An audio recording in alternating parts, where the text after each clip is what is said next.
নমস্কার বন্ধুরা, কার্যত আমরা গিয়েছিলাম নৈহাটি বড় মা।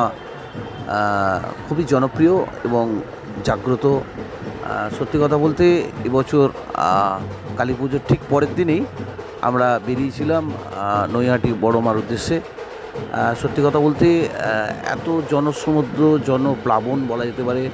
রাত্রি প্রায় 12টা ওপর হবে হয়তো।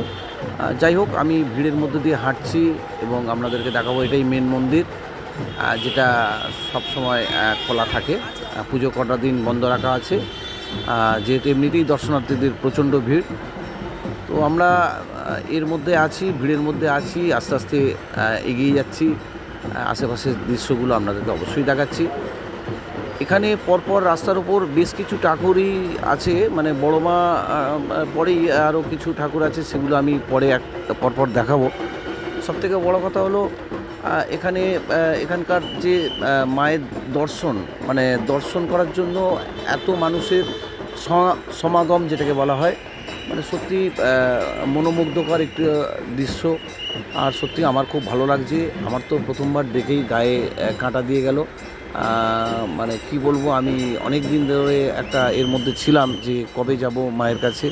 তো সত্যি কথা বলতে আমি সেই সুযোগ পেলাম। এবং যেহেতু ভিড়ের মধ্যে দেখতেই পাচ্ছেন, যারা ভলেন্টিয়ার আছে এগিয়ে দিচ্ছে সবাইকে, সেইভাবে আপনাদেরকে ভালোভাবে দেখানো যাচ্ছে না, তবুও আমি মায়ের মুখটা দেখাচ্ছি।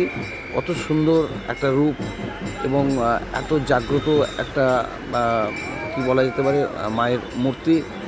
সব কিছু মিলে খুব ভালো লাগলো। আবারও শুভরাত্রি, ধন্যবাদ। ভালো লাগলে লাইক করবেন, কমেন্ট করবেন এবং